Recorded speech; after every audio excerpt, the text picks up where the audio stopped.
Bismillahirrahmanirrahim. Assalamualaikum warahmatullahi wabarakatuh. Alhamdulillahi wassalatu wassalamu ala rasulillah wa ala alihi wa sahbihi wa mawalah, amma ba'du. Para kaum muslimin dan muslimat yang dirahmati Allah, pada kesempatan kali ini insya Allah saya akan membahas bagaimana caranya untuk mempunyai seorang anak laki-laki atau untuk melahirkan seorang anak laki-laki. Ini hanya sekedar bagian dari usaha saja, namun semuanya yang menentukan Allah. Tapi perlu digarisbawahi, laki-laki atau perempuan itu sama saja. Kita nggak tahu mana yang lebih baik, mana yang lebih manfaat kepada kita. Namun Allah yang menentukan. Kalau kita dikasih anak laki-laki itu mungkin yang terbaik bagi kita. Kalaupun kita dikasih anak perempuan itu mungkin yang terbaik bagi kita. Dalam firman-Nya Allah mengatakan la ta'lamunahum ayyuhum aqrabu lakum naf'a. Kita nggak tahu mana yang lebih manfaat kepada kita, laki-laki atau perempuan. Namun kesemuanya, baik laki-laki atau perempuan, kita menginginkan anak yang soleh dan solehah, yang baik, yang berbakti kepada Allah, kemudian berguna bagi nusa dan bangsa, dan berbakti kepada kedua orang tuanya. Itu yang terpenting, baik laki-laki ataupun perempuan. Bagaimana caranya usaha kita agar kita itu dapat mempunyai anak seorang laki-laki? Baiklah, mari kita langsung bahas saja. Namun saya ulangi pembahasan yang kemarin, bahwasanya sebelum kita melakukan senggama atau melakukan hubungan intim dengan istri kita, maka ada beberapa hal yang harus kita lakukan.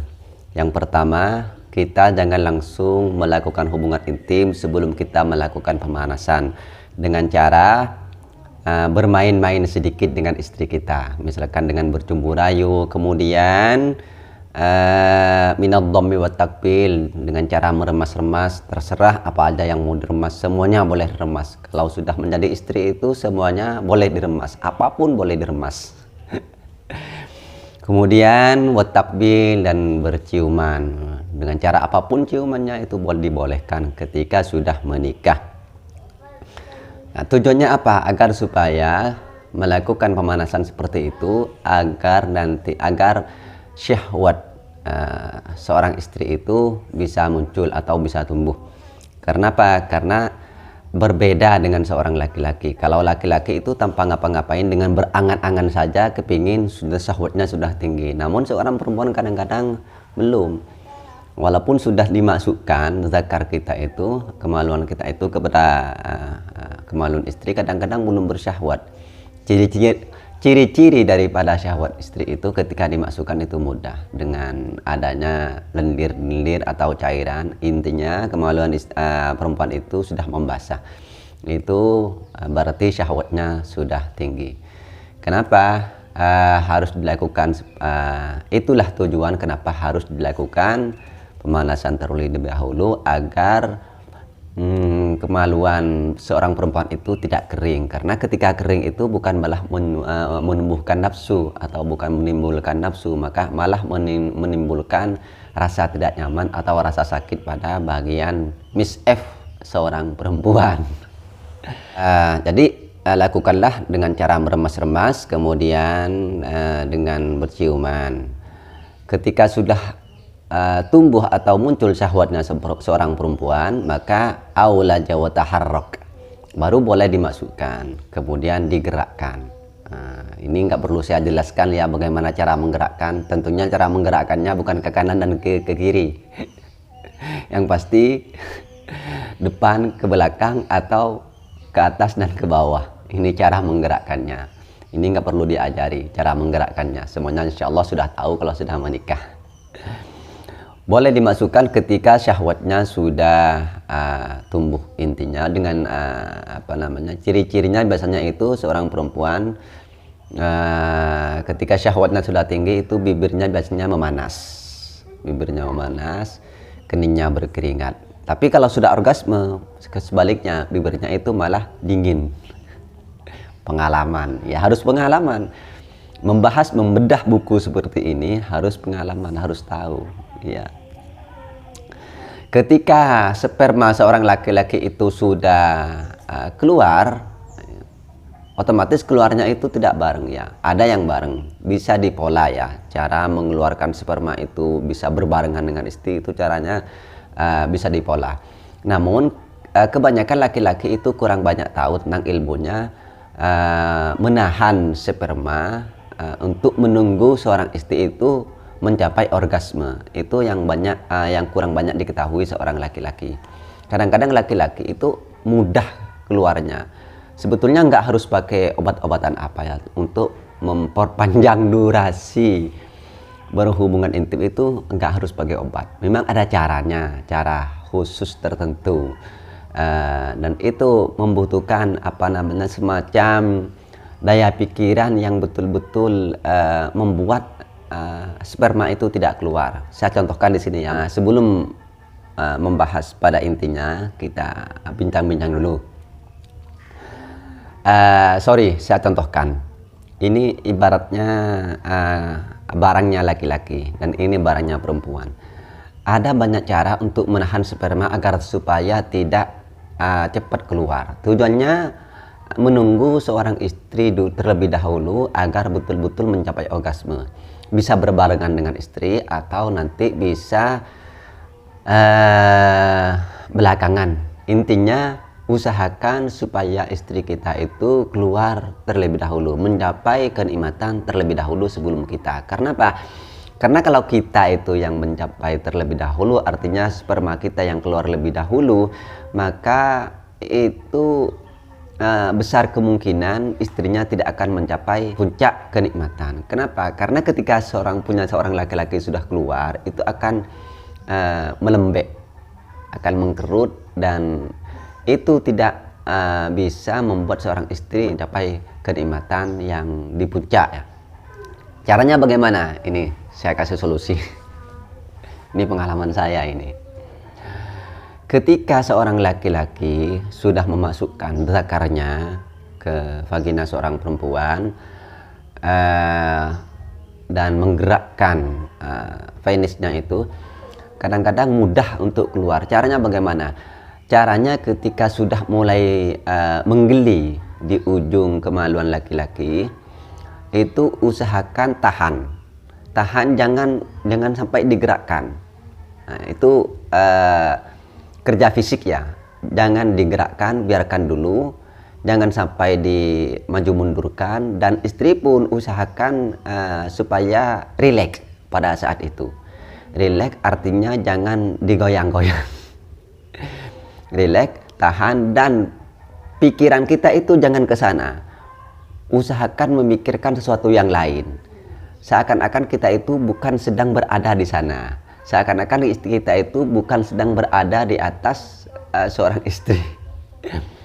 Memikirkan apa gitu, memikirkan satu yang lucu, sehingga pikiran itu nggak ke sana dan hilang.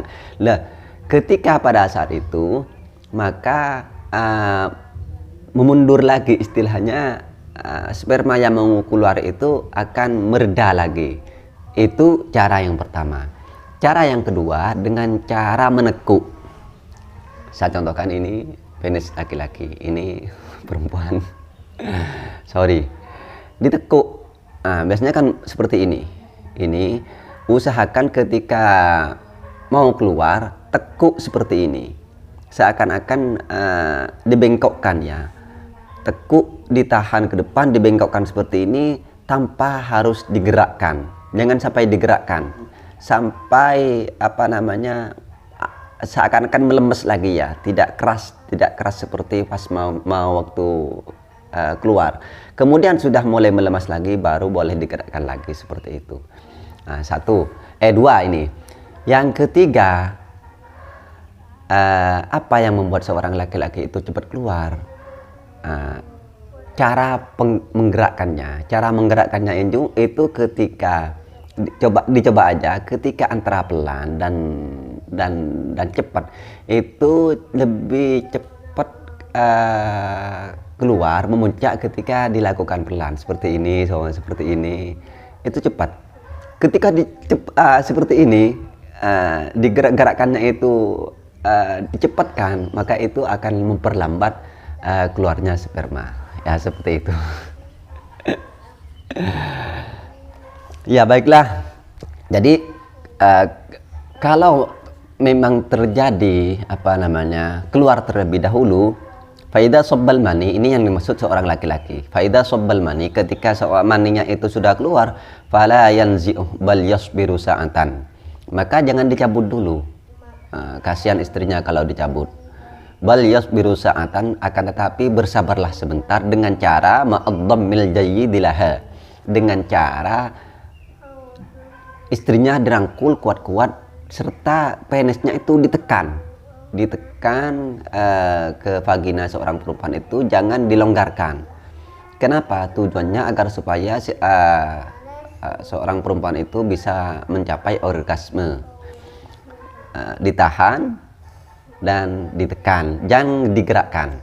Karena ketika sudah keluar, walaupun digerakkan bagaimanapun, punya seorang laki-laki itu pasti melembek, malah geli, ngerasa nggak enak. Jadi rasanya sama seorang perempuan pun juga tidak enak ketika sudah mengkerut istilahnya. Kapan boleh dicabut? Ini sudah saya jelaskan kemarin, akan tetapi saya ulangi lagi supaya lebih mantap. Faida sakana jismuhu sukunan aziman naza'ahu. Ketika sudah tenang, tubuh seorang laki-laki itu sudah tenang, maka boleh dicabut dengan tenang, yang benar-benar tenang, maka boleh dicabut seperti itu. Jangan sampai langsung dicabut kecuali ada gangguan yang semacam ada petir atau ada tiba-tiba anak datang sekolah.